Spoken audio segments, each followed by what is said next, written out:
Welcome everyone to the midterm review lecture.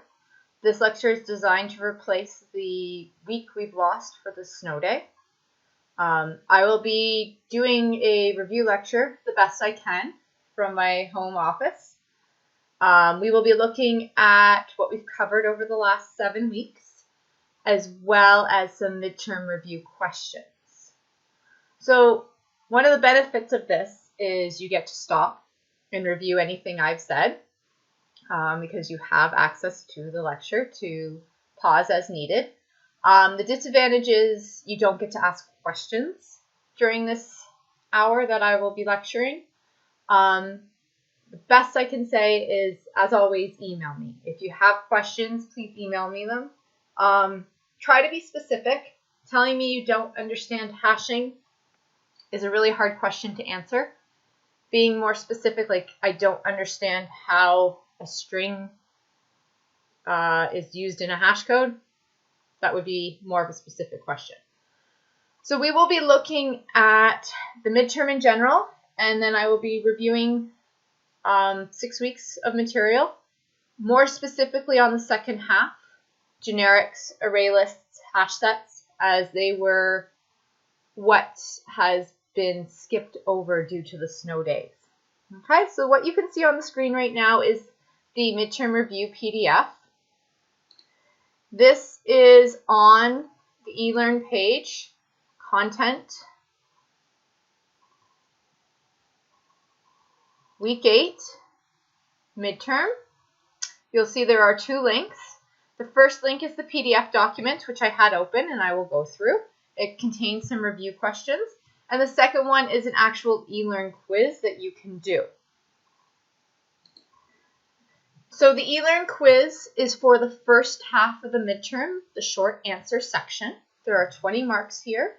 The questions are similar to that in the review quiz as well as the pre-lab quiz questions. The major difference is they are not multiple choice. They will be short answer questions. Fill in the blank, one-line answers. The second half of your midterm will be long answers. They're based on labs 1, 2, and 3, as well as the weekly exercises we have posted. In total, there are 8 long answer questions, and as you can see there, we have given you the topics for those 8 long answer questions, and they include sorting, searching, code tracing, the use of big O notation, hashing, coding an algorithm, and use of Lambda Expressions. You would not be expected to produce the amount of code that you would for a lab. However, questions asking for code around or under 10 lines of code would be acceptable in the long answer section of the midterm. Okay. So I'm going to start, like I said, with the second half of the course. I'm going to start with generics and move on to array lists. I have an example we're going to walk through. So this is just a reminder that a generic is basically, we're trying to take an algorithm and make it general purpose. So the first example we talked about with this was in lab number 2. All the sorting algorithms you worked with were of type, an array of type int. And we talked about different ways of solving this so that the data type is not restrictive. In other words, opening it up so that we could pass in, for example, an array of any data type, strings, doubles, for example. So the example we walked through in lecture was of class point. So we declared a class point. It's generic by type T, meaning T could be any type. But we took it one step forward, and mathematically a point is normally 2 numbers, an x and y coordinate. So therefore we restricted T to only be of those of type number. We went ahead and built the class. You can see the use of T throughout it, where in place of where a data type would be. So for example, our private variables are of type T. Our constructor takes in T. Setters and getters use T. Okay? So if I look at, for example, the use of this class, the example I have here is point integer p equals a new 0.12. 1 and 2 are ints. I can't, though, remember, declare my generic type to be of type int. A generic type must take in an object, hence why we use integer here. Now, Java allows me not to have to explicitly call the constructor, for example, for integer like this, even though that is acceptable. There is a, we talked about the definition of autoboxing and unboxing. So basically, autoboxing is me not having to write new integer 1. By just passing in the integer 1, or type int, I am telling the compiler that I'd like it to use the wrapper class. So by default, Java knows that if I give it a primitive type of int, to use the object class in its place. On the flip side, if a method returned an integer, so for example, if I go p.getX, which returns, you can see there, returns type integer, I can assign that to an int.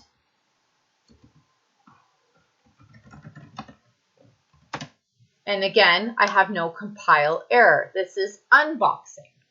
I don't have to explicitly cast it to an int.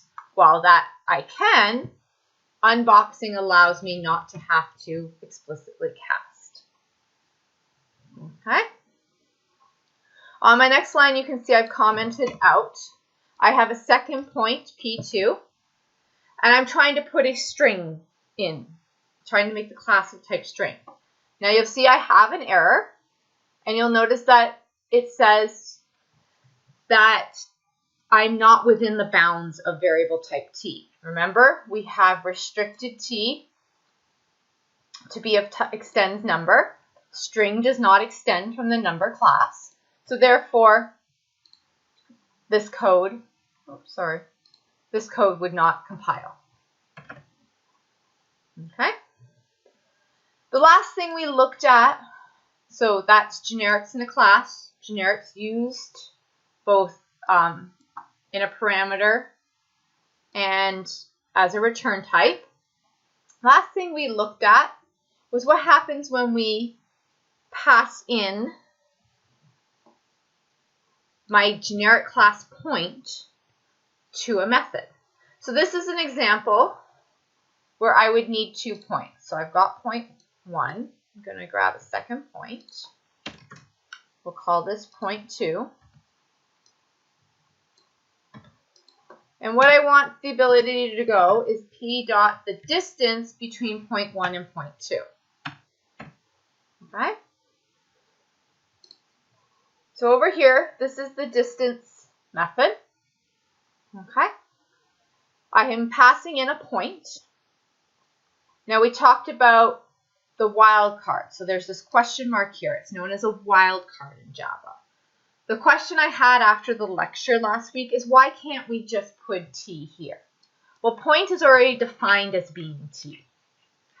So because I'm using point as also an argument and the generic type is not set, I have to use a different symbol. Okay, so this is an example of using a generic class as an argument in a parameter. So I can't just use t again. I have to use the wildcard question mark. And then I'm also going to restrict it just like its class to extends number.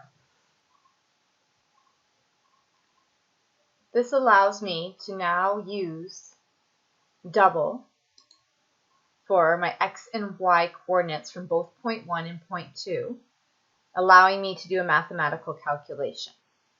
You'll notice here I have some code commented out that uses the generic type. When I uncomment the code, you'll see that it ends up with errors.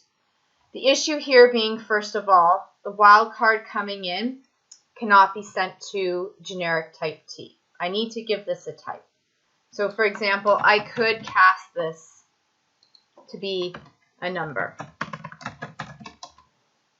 then it would make it happy. However, there's no type checking. My wildcard could be anything. So then when I cast this to number, I could end up in an error state. The other problem is t cannot be used by math.power or math.square root. So I have another error. I have to be able to resolve these clearly to a data type that can be used by the math class. That's why it's better to restrict, as in the first one, is restrict my wildcard to be of type number and use double here. Yes, sometimes I could be sending an integer to a double value, but really I'm not losing anything because I'm casting an integer up, putting a decimal on it, instead of the other way, taking a double and casting it down to an integer, losing the precision. So that covers what we've talked about in lecture before. I'm going to go on now to talk about another generics example.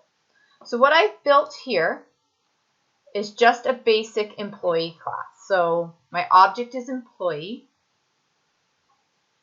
It has a bunch of private variables, first name, last name. The employee has an ID, a social insurance number, and a job title.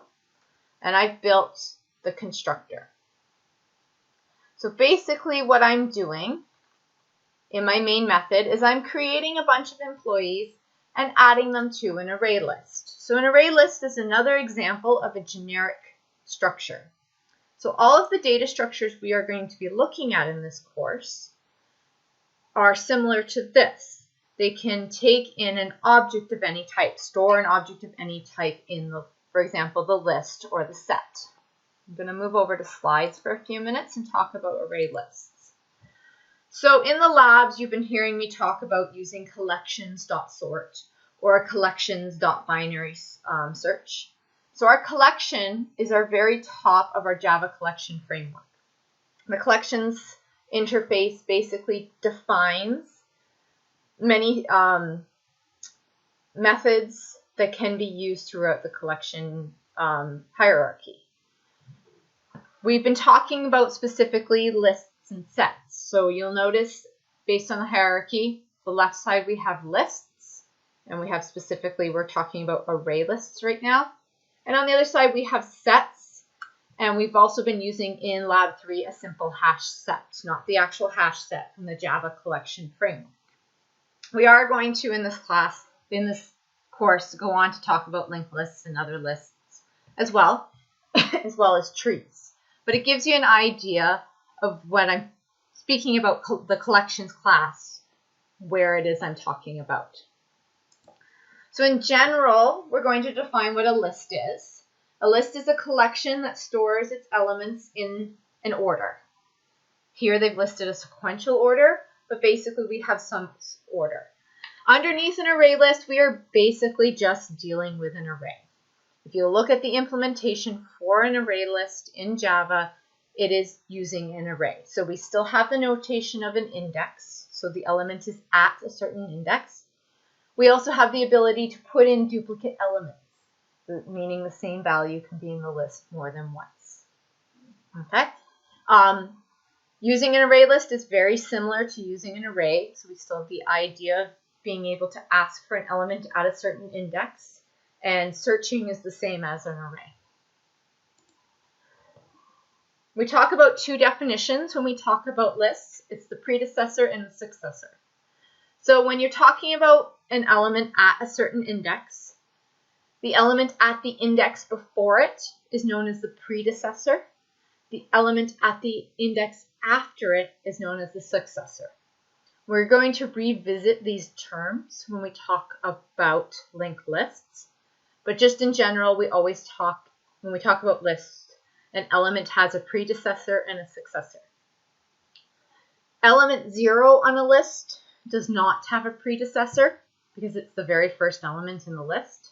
So there's nothing at index -1, for example, is a way to think about it.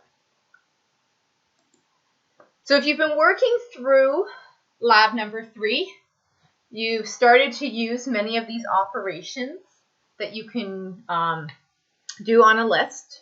So if you've been in the lab, we've used contains, for example. So contains is the ability to ask if a certain object is in the list. We've used get to get the element at a certain index. We've used index of, which again is exactly the same as contains, except instead of just returning true or false, whether the element is in the list or not, it tells me where that element is in the list. We have the ability to add and remove from an array list. We also have the ability to ask if an array list is empty. So the advantages of an array list, basically we're comparing this to using an array list versus using a regular array in Java. So the first one is no need to consider capacity. An array list basically has the ability to adjust itself as needed during add operations. So let's say your array list started out with 10 elements in it, and you've put 10 elements in it, and you are now trying to add the 11th element. If you were working with arrays, you couldn't add it. You'd actually have to create a whole new list. Array list, you would just add the element. Now what's going on behind the scenes is it is grabbing a new memory address. It's growing the size of the array, normally by double, and then it adds the last value. Okay?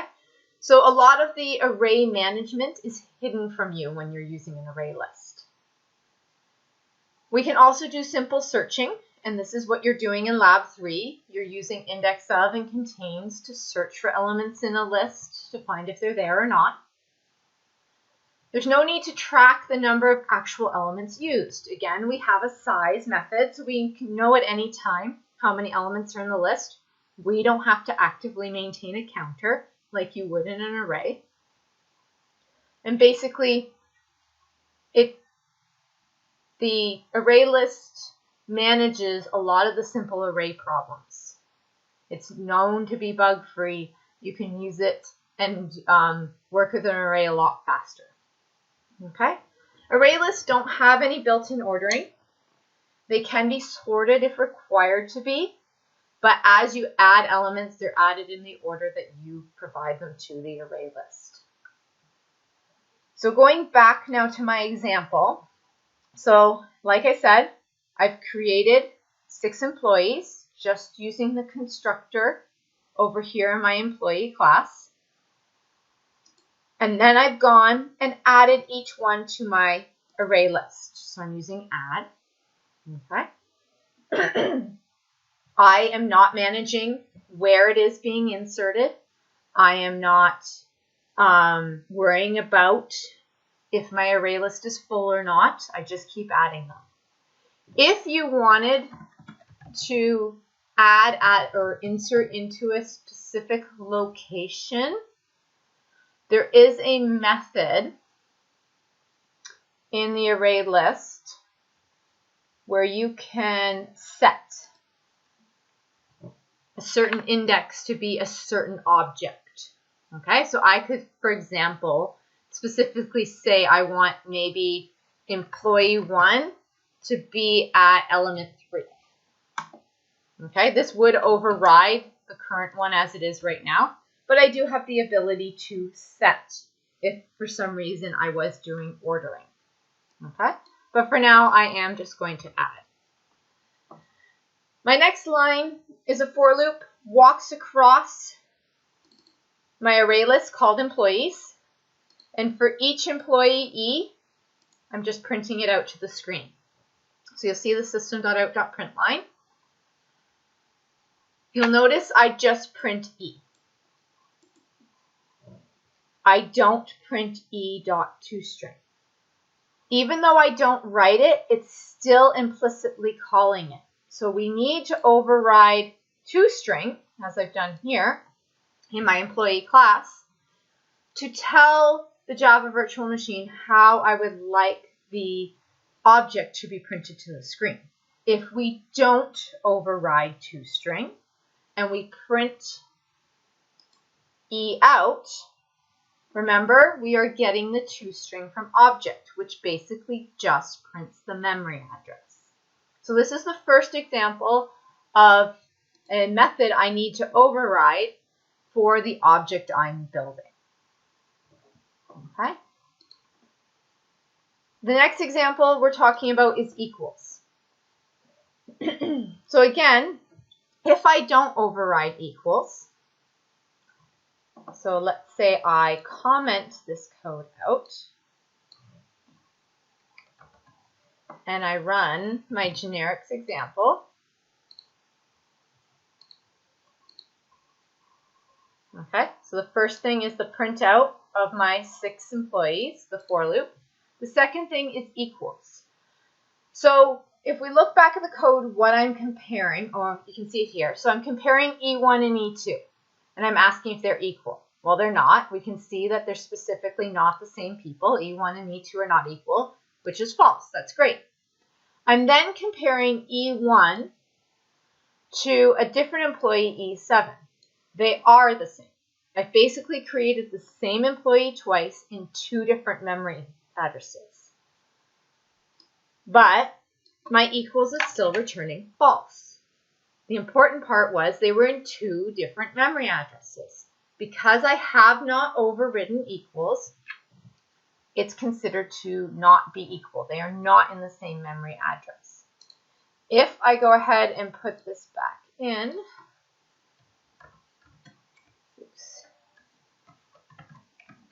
there we go. Okay, I'm now defining my employees and how to declare if 2 employees are equal or not. In this example, I'm taking all 4 variables and comparing them. First name, last name, employee ID, and social insurance number. So basically I'm saying for 2 employees to be equal, all those things need to be equal. Okay? In your lab 3 in Bookword, we've defined it as only being the string. As long as the 2 sets of characters are equal, the objects are equal. Remember the use of instance of. Instance of, again, is making sure we have the type, data type we expect. I'm checking that always an instance of employee. I only want to work with it if it is. If it isn't, I'm returning false. Okay. So this time when I run my code, we will get the second result as now being true because I've defined equals, how I would like to say 2 items are equals. From there, I've gone on and done some sorting. Okay. Let me backtrack for a second. Here I'm explicitly using equals. In your lab 3, we talked about where equals is actually being used, and that's in contains and index of. So when I ask, for example, if employees dot contains a certain object, let's say E1, and you look at what contains is doing, so contains is basically just calling index of. Index of, inside of this code, you will see a call to equals. This is why we need to override equals. A lot of the Java collection framework uses these methods behind the scenes. So there's an example there. So contains, index of, both need equals implemented in order to work. Okay, so sorting. You've done most of lab 3, hopefully, and you've gotten to the point where you need to sort. I want to touch on a couple things here. So you'll notice my employee class implements comparable. So comparable is just an interface in the Java collections framework. It's basically saying that if I implement comparable, I will provide a method called compareTo. compareTo basically just tells me how to order my objects. Okay? compareTo is not on the midterm, but what is the importance of what compareTo does, because you are writing Lambda expressions, which are basically doing the same thing. When you are comparing 2 elements, you'll notice there are 3 outcomes. There's a positive outcome, a negative outcome, and finally the zero outcome. So let's start with the simplest one. In the case of the zero outcome, the two objects are considered equal. Okay? So in this example, employee ID 1 would equal employee ID 2. Okay?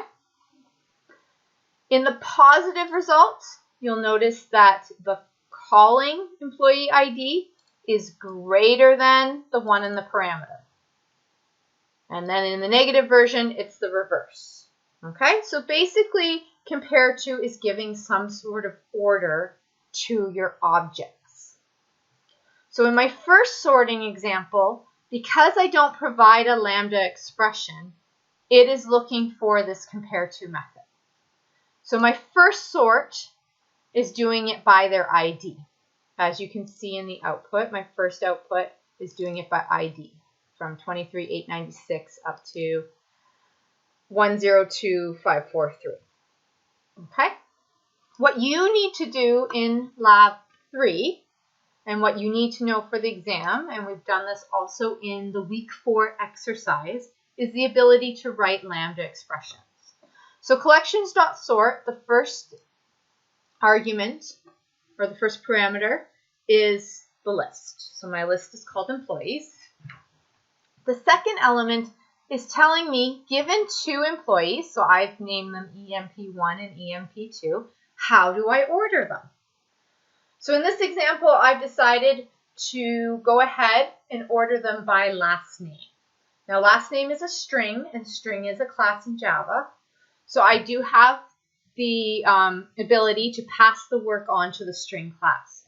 So you'll notice that I've just said return employee1.lastname and compare it to employee2.lastname. So this compare to is implemented in the string class. But I'm ordering them based on their last name. So again, if you look at the output of this code, you'll notice black, blue, gray, green, green, blue, yellow. They're in the order of their last name. So lambda expressions, very good thing to review. So you do have an exercise in week 4 where we built some lambda expressions. You do need lambda expressions in Lab 3, not only to sort your list, but also on the call to binary search. Remember, binary search is still comparing two objects, and it needs to know how to compare them, how to order them. So you need to provide a lambda expression as well.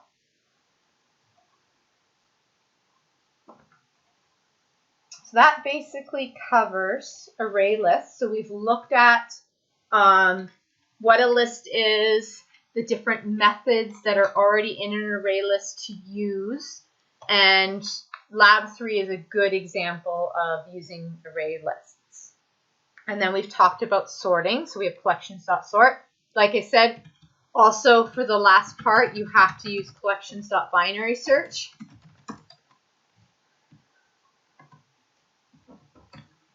Oops. Okay. And this again, it takes in the list, what you're looking for. For example, I'm looking for employee 1 if it's in the list. And then finally, the last part would be a lambda expression of how to compare. So I could use the same lambda expression I used up in collections.sort here. The last thing I want to review with this employee example is hashing. So I'm going to talk about hash set with this example, and then I'll move on to hash map. So as a reminder, a set is a collection of objects that are unique, meaning no duplicates. If you put an item in a set, it can only be there once. There's no notion of position. So basically, you can think of it like a big bag. You throw all the items in. There's no notion of an order. There's no notion of it's at a certain index. Okay.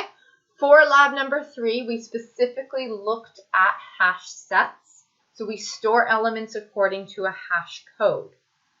So hash code usually takes some information about the element or the object and turns it into an integer. Okay? that is your part in lab number 3, is you have to determine a hash code for your book word object. And you've been told to go ahead and search Google for a good hash code for strings. Don't use the function from the string class. We want you to do a little bit of research so that you understand what it is it's doing or what's going on behind the scenes. Okay. So a hash set you can basically think of as a collection of buckets. Okay. And each bucket contains one or more elements. So the buckets can be implemented as an array or array list. And then each bucket is also a list. So the simple hash set you've been given in lab 3 is an array list of arrays. In the Java collections framework, it uses a linked list actually, and that's why we are providing you an example so that you can understand the code, whereas we haven't covered linked lists yet. Okay, so for a visual, I have a set of buckets. So I've got my 10 buckets there, and then each one is an array on its way down of items I can add. I've got 3 listed here, but it could be more. Okay. We'll come back to efficiency. So for employee, I have implemented a bad hash code. Do not use this in lab 3. Bad hash code. Okay? This is here for a quick example, but this is not something I expect in lab 3. So we're hashing a string. Okay? So I'm taking the last name, and the hash code is going to be basically the length of the string. So if I have 5 letters in my last name, that's what my hash code is going to be. Okay, so you can see why this is a bad hash. We'll see the example in a second. I've got the simple hash set from lab 3 you've been given. So you'll notice right off the bat, I've got 10 buckets to start, which was the example I just showed you in Word. We'll go back to that. Okay. When you insert, so you'll notice the difference between an array list and a hash set right off the bat. An array list you add, a hash set you insert. The very first thing you do when you insert is you get the hash. Okay. Then you go on and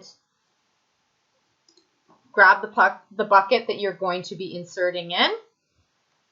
Make sure that the item is not already there. Remember, sets cannot contain duplicates, and then you actually add it to the bucket. So this bucket is using an array list, so there's a call to add. Okay?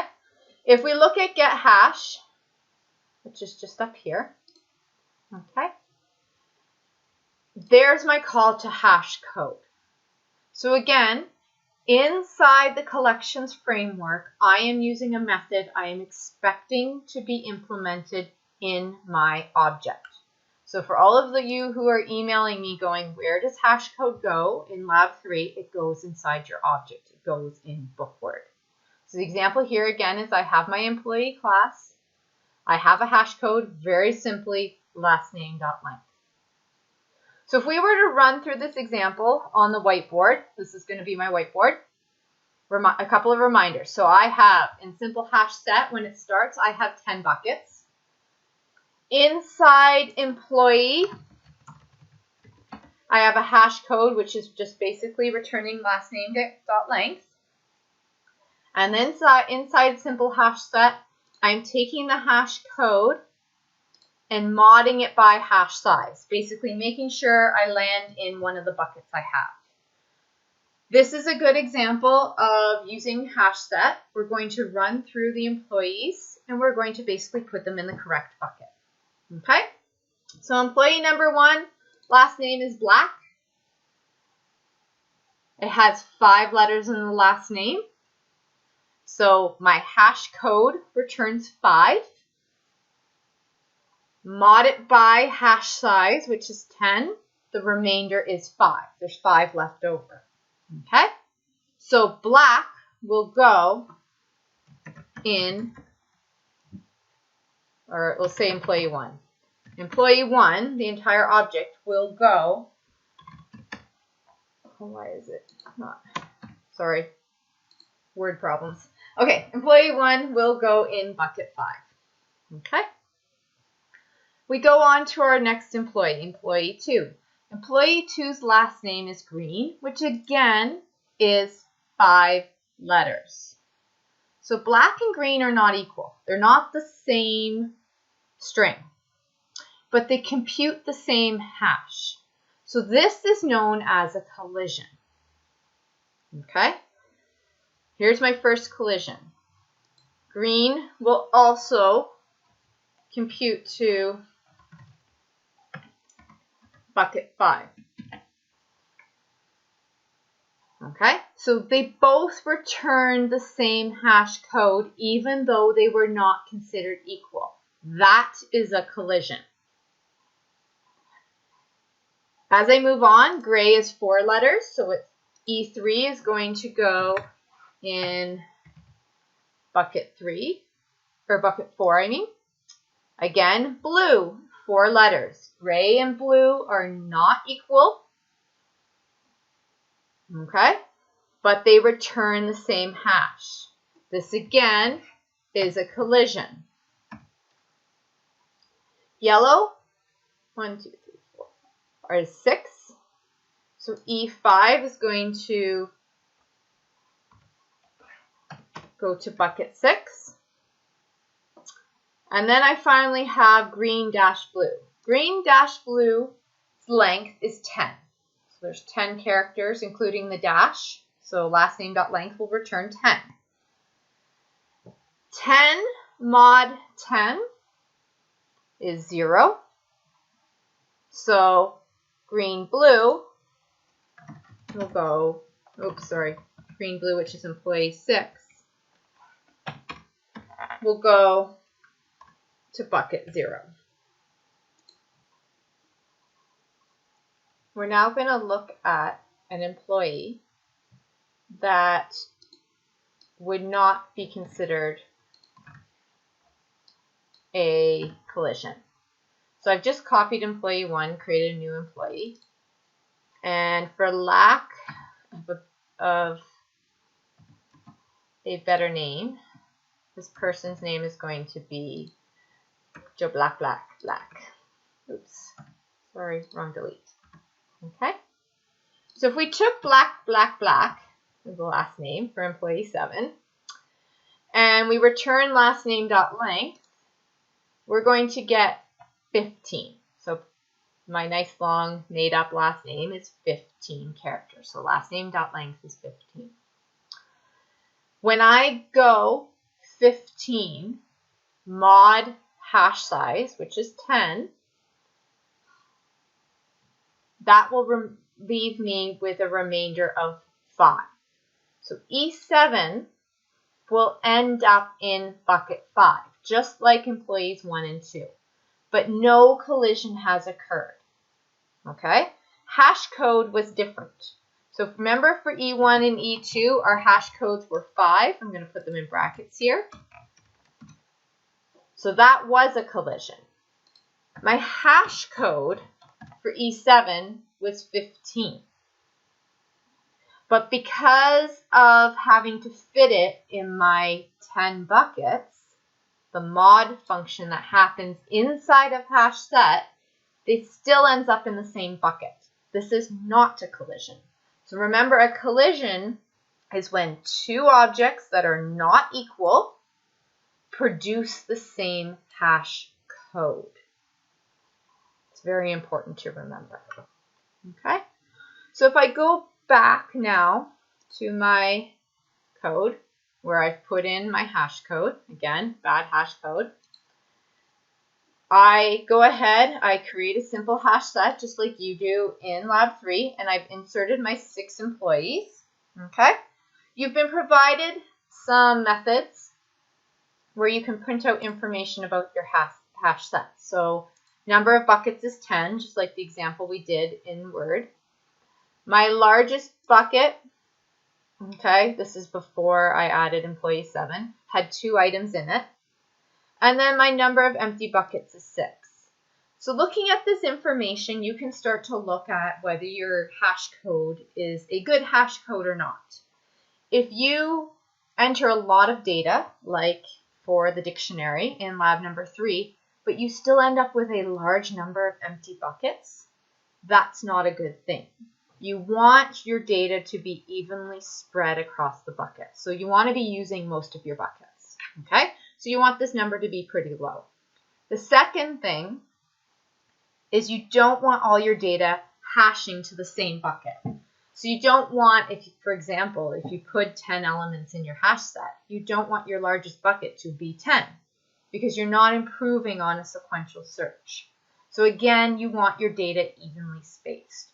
So from this piece of information, you can tell how well your hash code is doing.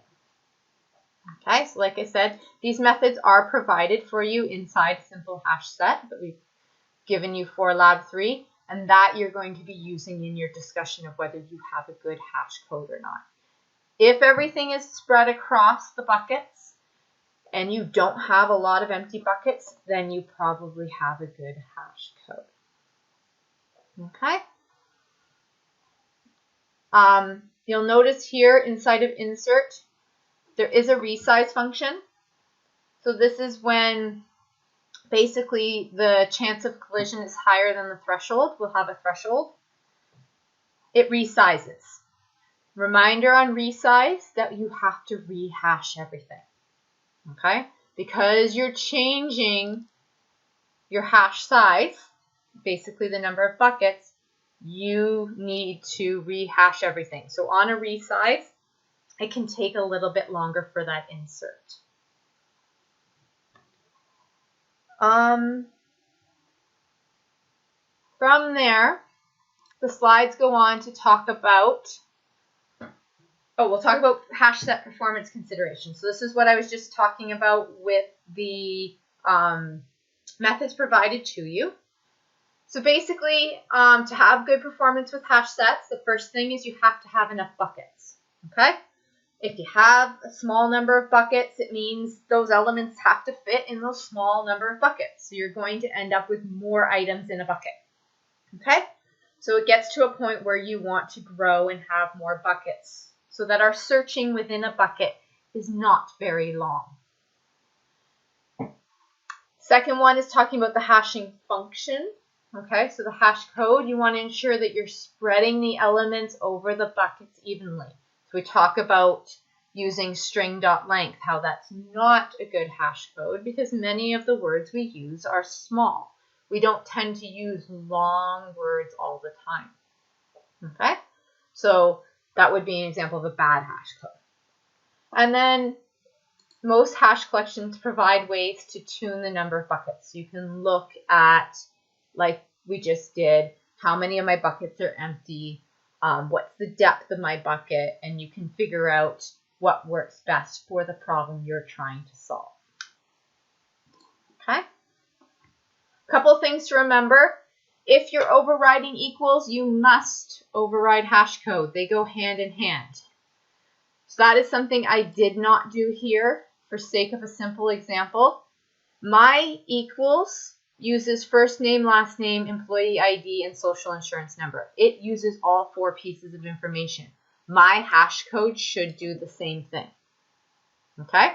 Again, bad example of another example of saying why this is a bad hash code. In Lab 3 for book word, equals only uses the characters of the word. So that's why you can get away with just using the characters of the word in hash code. They should be working with the same items from your object. Okay? Basically, we're saying if 2 objects are equal, they must produce the same hash code. That's what makes sense. If the 2 objects, so if both my employees have the same first name, last name, social insurance number, and employee ID, then their hash code should be the same. Okay? The last thing we also want to think about is what we were just talking about, is minimizing collisions. So the second part of the hashing lecture talks about hash maps. So remember, a hash set was basically we took an object and we produced a hash code. In a hash map, we have two pieces of information. We have the value or the object that is to be stored, and then a key that's associated to it. Okay? Maps do not allow duplicate keys, but they do allow duplicate values. So as long as a value has a different key, it can end up in the map twice. Okay? So basically we're talking about a mapping of a key value pair. Okay? So a good example of this, I'm going to skip forward a slide, would be a property file. Okay? So every property is unique. So the property is the key, and then the value, what the property is assigned to, would be the value you're saving. So this would be a good example of a use for a hash map. Okay? Another way to think about it is in PHP, an associative array. A map is basically associative array. It's a mapping of a key and a value and a way to store it. The slides go through, again, some methods for the map interface. So for a hash map, you basically need to know the difference between a hash set and a hash map, the definition of it, an example of where to use it. You would not be expected to program a hash map because you haven't used them. Okay? So hash maps we need to know from a high level, the ability of a mapping of a key value pair, that you need both pieces of information. Okay, so that basically covers what should have been weeks 5, 6, and 7, array lists, hashing, and generics. Okay, I think at this point I've now covered everything I wanted to cover. If you have any questions about any of that, like I said, email me. I'm now going to return to the review part. So I'm going to work my way through the first 4 weeks of the course. So in week 1 was arrays. So we looked at 1-dimensional and 2-dimensional arrays. Okay. Lab 1 was a good example of working with a 2D array. And inside of your review, questions 3 and 4 are good examples of working with a 2D array. Okay. I'm going to walk through question 3, and then question 4, we're going to talk about it, but I'll leave it on for you to solve. Okay. So question 3 is basically we have a 2D array, and I need to sum the box edge. So basically sum everything on the outside of the 2D box or square. So you can assume that in this example, the array you're given is a box or a square. Okay? So basically I have to be able to sum the values, and my algorithm must work in all cases and must be efficient. We're going to talk about why that wording is important. So let's visualize this problem. So this array on the left is the array given in the assignment. So this here. So with 2D arrays, you should know how to initialize them, how to declare, how to initialize, how to access, how to traverse or walk as a sequential search. Okay. Knowing that we're counting from 0, so index 0, 0 is my first index. And also knowing that when we call, for example, arrays.toString, that it puts in those square brackets. We'll look at all of that in a second. So here's my visual, like I said, of my question 3. It is the same numbers as declared. I've just drawn it out. And the numbers in red are the ones I want to sum. So basically, I know my answer is 52. Okay? What's drawn on the right is how to visualize this problem. Those are the indexes of what I want to sum.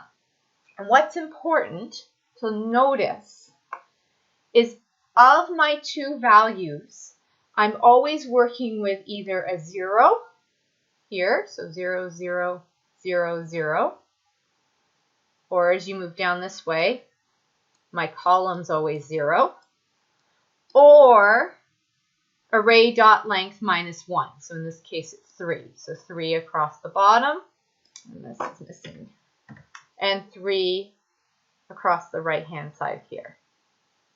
Okay? Everything else is increasing by 1. So at this point, with this visual, this would be a really good time to stop the lecture and try to solve question 3 on your own. Okay, I'm going to walk through a solution for question 3, but this would be a really good time for you to try it on your own. Think it through with this visual of what you're trying to add up. Okay, trying to add out the box sum. Now, if you're continuing with me, I do have a very basic solution. So there's my array, my 2D array called data, programmed the exact same way as it was in the example. Okay, really easily we can write our double nested for loop that controls my row and column index. Okay, and I want to add the item to my box sum as long as either row or column is either 0, right? If it's row is 0, or column is 0, or row or column are data length minus 1. So that's the second portion of this. This is my column. This is looking at my rows. They're data length minus 1, just 3. Okay, so that's going to sum if that's true. So as long as my row is 0, my column is 0, or they are row or column is data length minus 1, I want to sum the item into box sum. Okay, so this works. This solves the box sum and gets the answer, which I think was 52. Yes, 52. Okay. Now, the second part of this question to think about is it did say, and it's efficient. Okay? Nesting for loops is not efficient. I'm visiting places I don't want to visit. So while this answer is correct, it is not the most efficient answer out there. You can solve this problem with a single for loop. As you can see here, you may come up with another way of doing it as well. But now I'm solving the exact same problem with one variable I. Okay? You'll notice I'm grabbing for each value of I. So for example, the first time it's 0. So I'm grabbing I at 0.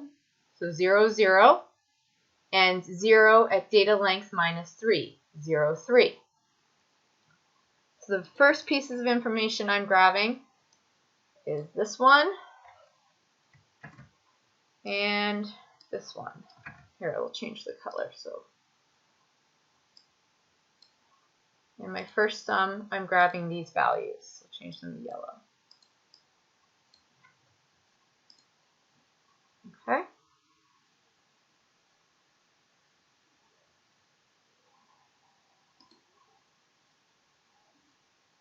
So 0, 0, and 0, 3. If I just do that, and we'll ignore the if statement for a second, and I increase I to 1, I will now be grabbing 1, 0, and 1, 3. Okay, so back to my visualization. I will now be grabbing 1, 0, and 1, 3. So what you can see is I'm walking down the outside columns. Okay? I'm keeping I'm walking down the rows.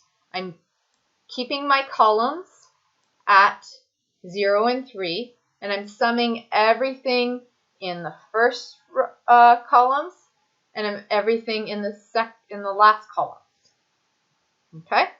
So that's what that outside the if statement is doing in my code.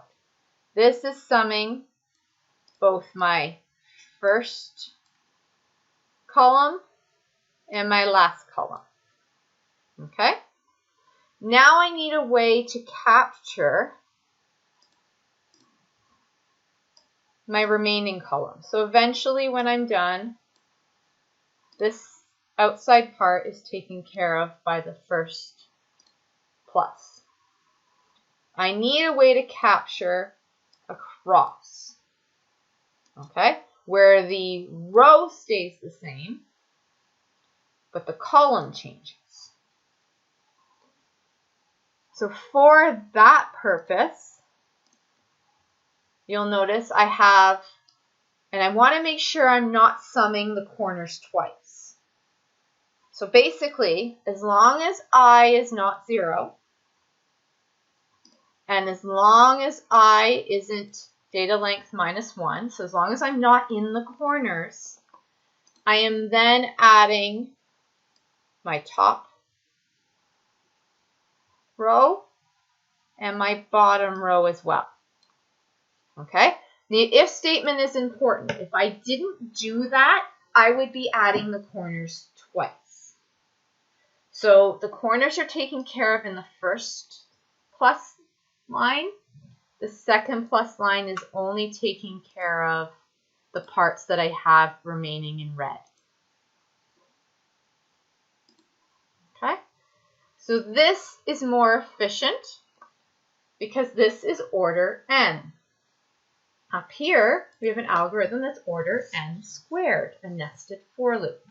So when you're solving 2D array problems, it is better, if you can, to be order n, to only walk across the length or the data n once. Okay, we've talked about efficiency many ways. Here's an example where efficiency comes into play for a 2D array. Your second problem you've been given for, I'm leaving for you to work on, is write a program that will calculate the columns in a 2D array that has the greatest range. So the important part to notice here is you're going to have to reverse the way you walk. So normally we walk an array from left to right across. In this example, because you are working on a single column and you want to know the greatest range, you probably want to walk down each column. So remember, our range is the highest number minus the lowest number. So in this first column, 1, 5, 9, 3, 9 is the highest value, 1 is the lowest value, so that column's range is 9 minus 1, which is 8. Okay, so you need to come up with code that would do that. Next column, highest value is 6, lowest value is 0, 6 minus 0, this range is 6. Okay, so you have to calculate the ranges and figure out which one is the largest range.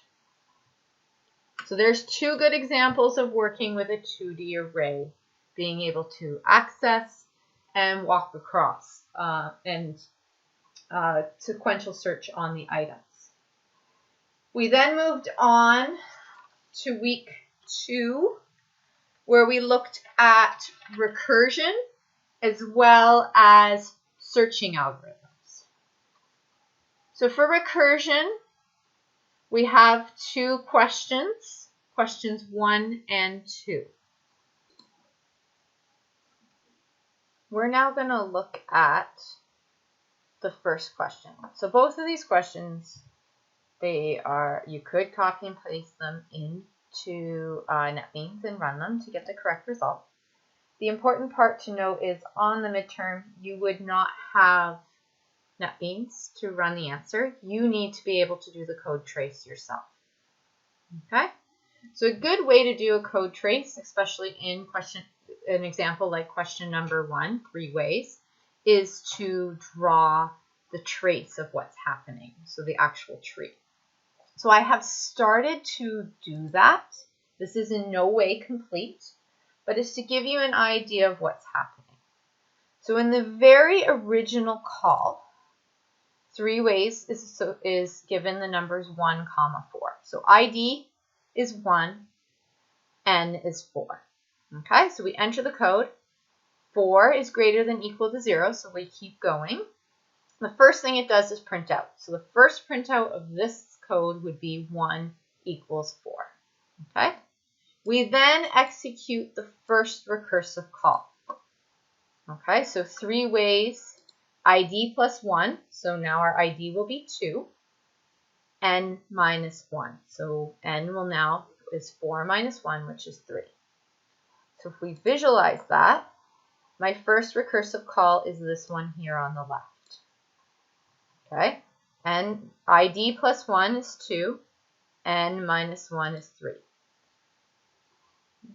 The code will continue to build off of this tree. We always will execute the left until it starts to return. So at this point, these branches have not actually been called, okay, just to visualize. So ThreeWays will be called again, so the recursive function, with ID being 2 and n being 3. Okay, so again we enter, 3 is still greater than equal to 0.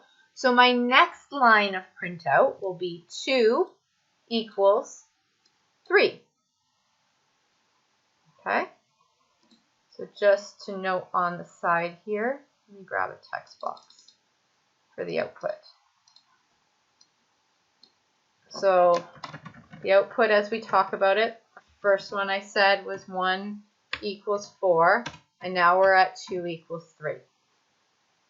Okay, so that's this line right here. At this point in time, again, we execute left. We're not doing parallel programming. We can only do one thing at a time. So again, we are calling this line of code. Okay, ID plus 1. So now we're at ID 3, and we're going to subtract 1 from n. So ID plus 1, we're now at 3. 3 minus 1 is 2. So my next output is 3 equals 2. Okay. Again, we print out and we only execute the first until we return. So from here, I go one more time. ID plus 1 is 4. 2 minus 1 is 1. So my next output is 4 equals 1. Okay. Again, we continue. So I'm going to draw the left call. Okay. And I do ID. Sorry, I'll move this over so we have more room. ID plus 1 is 5. N minus 1 is 0. So we now look at our code. N is still greater or equal to 0, so we will print one more time. My next output is 5 equals 0. Okay. Move this up. We then recursively call again. This is where it gets interesting. On the next recursive call, shrink these arrows so we have room.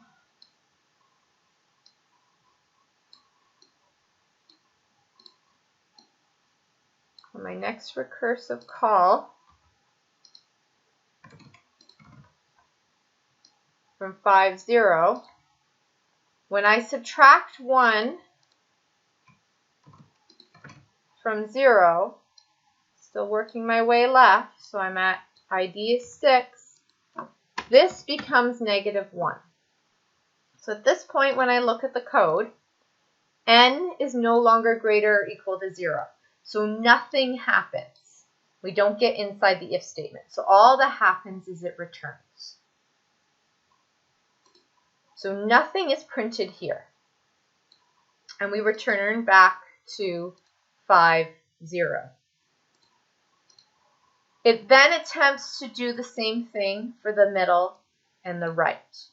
Well, 0 minus 2 is -2, and 0 minus 3 is -3. So all of these return without printing anything. So basically, we visit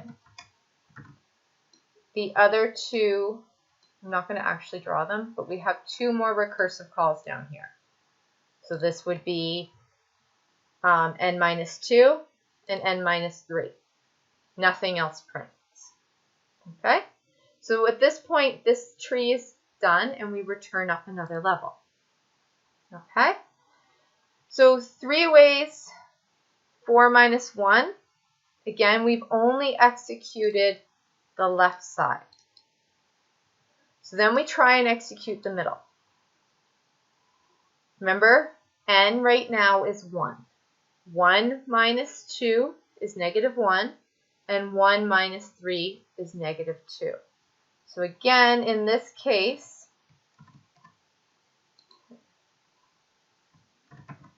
the other two recursive calls out of here, again, I'm not drawing the actual method calls, I'm just showing that they had other recursive calls, do nothing. I print nothing. Okay, so that completes this call. I now go up to ThreeWays 3, 2. Again, I'm going to try the next level. So I've done the left recursive. I'm going to do the middle. So on my visual, ID gets added to 1. So I'm at 4. N minus 2, which is 0. This is good. 0 can be is equal to n is equal to greater than or equal to 0. So my next print is 4 equals 0. Okay. Subtracting anything from 0. So if I grab the 3 recursive calls, they're all going to be negative. So I'm just representing that there are 3 calls that do nothing. Okay, and this can return. This level has one more recursive call to make to the right. 2 minus 3 is negative 1. So again, this does nothing. It prints nothing and it returns. So at this point, this whole part of the tree is completed, and we move back up to the 2, 3 level. And we now take care of the middle and right branches. So that is your task, to continue drawing this tree. This tree is not complete as it is now. You need to work through the recursive calls at this level, and then as well at these 2 levels. Okay? Like I said, you can run the code in NetBeans to get the correct result. The idea is, though, can you trace it? Can you, with paper and pencil, get the correct output? Okay? This is a complicated example. ThreeWays would be something more complicated than on the midterm. So if you can walk your way through this, you are set for recursion. The second example for recursion is an easier one. Okay? This is just doing some math. Basically, we're looping until n is 0. Okay? Remember, recursion is just a loop in the end. We're just looping until some stopping condition. The other place you have seen recursion was in Lab 2. Okay? Remember we did this, so the example here, we're looking at merge sort. So merge sort in return calls do merge sort. It is a recursive algorithm, so each one has a left and right child.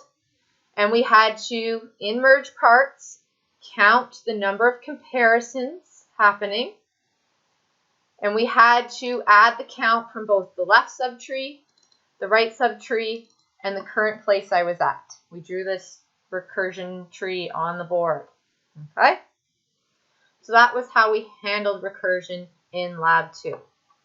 Another way, which I did see a couple of students solve Lab 2, and I've done the example on quicksort, is by adding a parameter. So quicksort from its top level looks the same. However, I could declare on doQuicksort a new parameter for my number of compares. So instead of having, this is what we had in the lab, is the number of compares equals 0 here inside the method. You can do this at the parameter level. Okay, so I've initialized number of compares to be 0 on the call.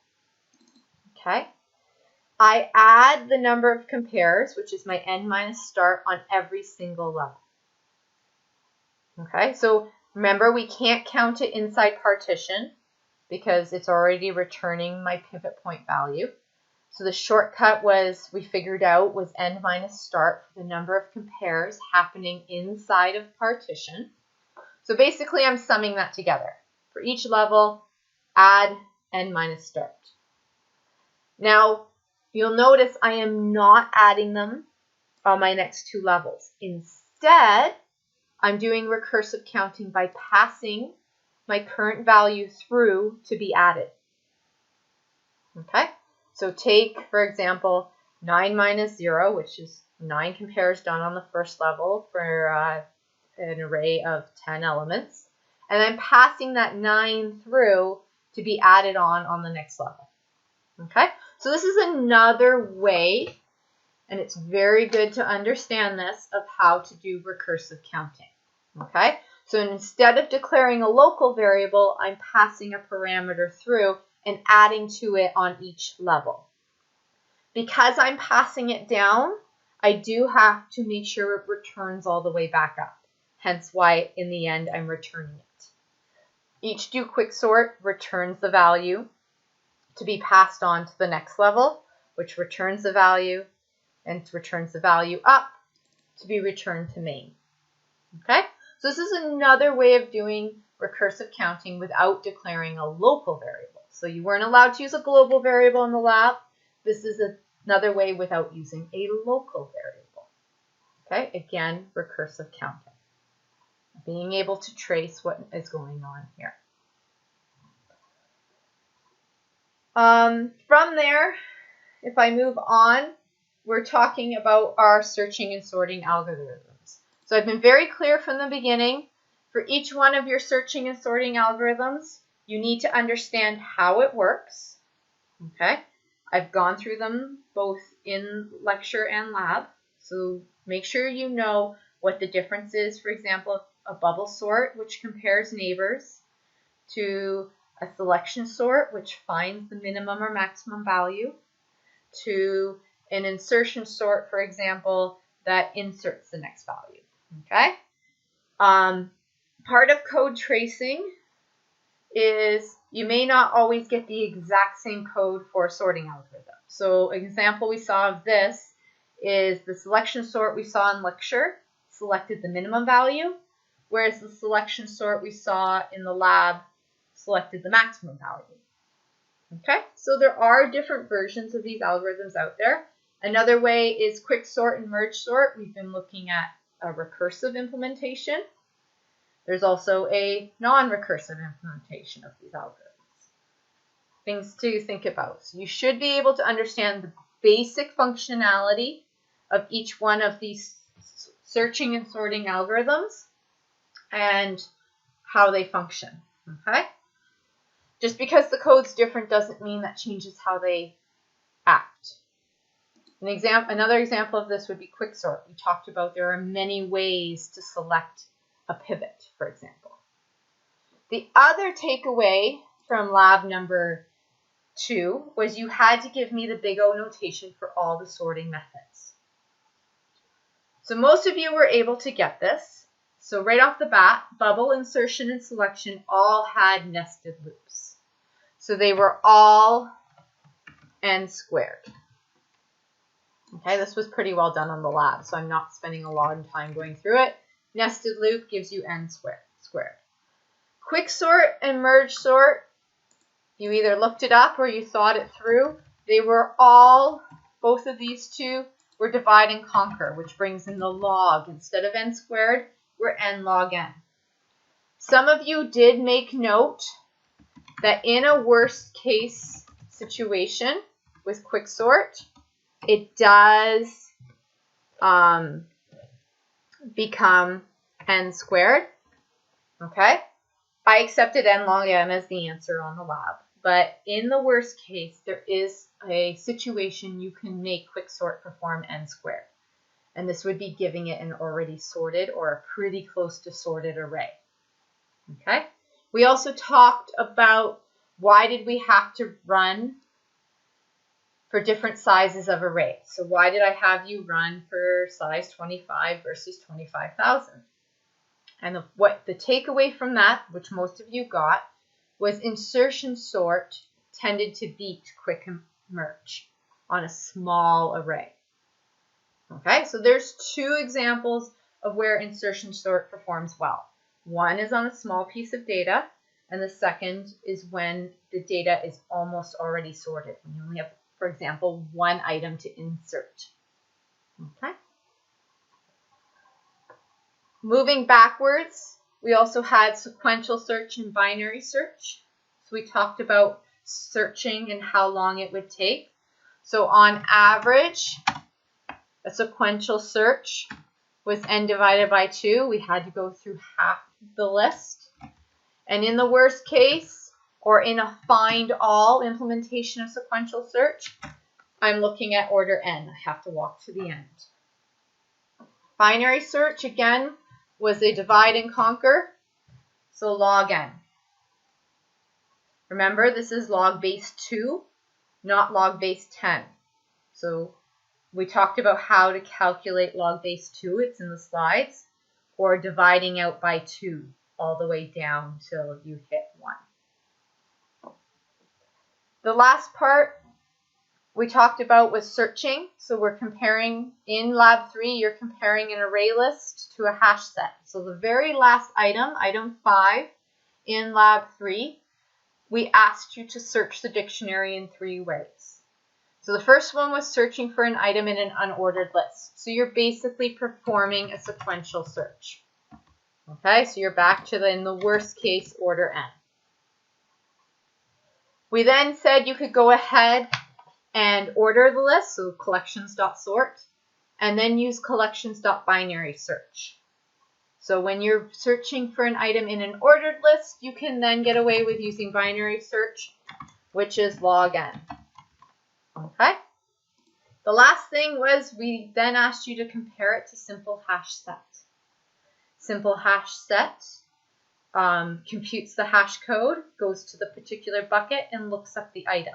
Hopefully you have a good hash code so that there is very few items in the bucket to search.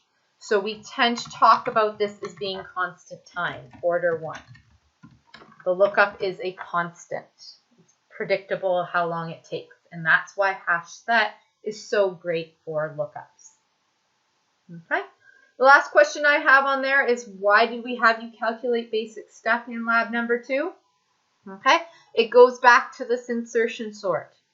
And its basic step being so simple that when we have to only insert that one item in an already sorted list, that's why the algorithm performs so quickly. Its basic step is very small, and it only has to perform it one time. Okay, so this leads me into the last few questions into the PDF.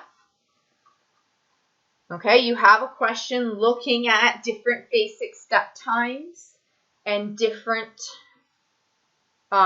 order. You have to do a bit of a calculation here. So when n is 30, and you know it takes n log n, but each time it takes 21 milliseconds. So basically 30 log 30 times 21. How does that compare to order n squared, where its basic instruction time is only 1.6 milliseconds? So it's kind of the takeaway from lab number 2. Quick sort or merge sort has a very long basic instruction time, basic step time, whereas selection had a short one. So that's why on, again, small items, we move, our small lists, even though it's order n squared, it performs better. Okay? Your last question on here is looking at big O notation like we just did. Okay?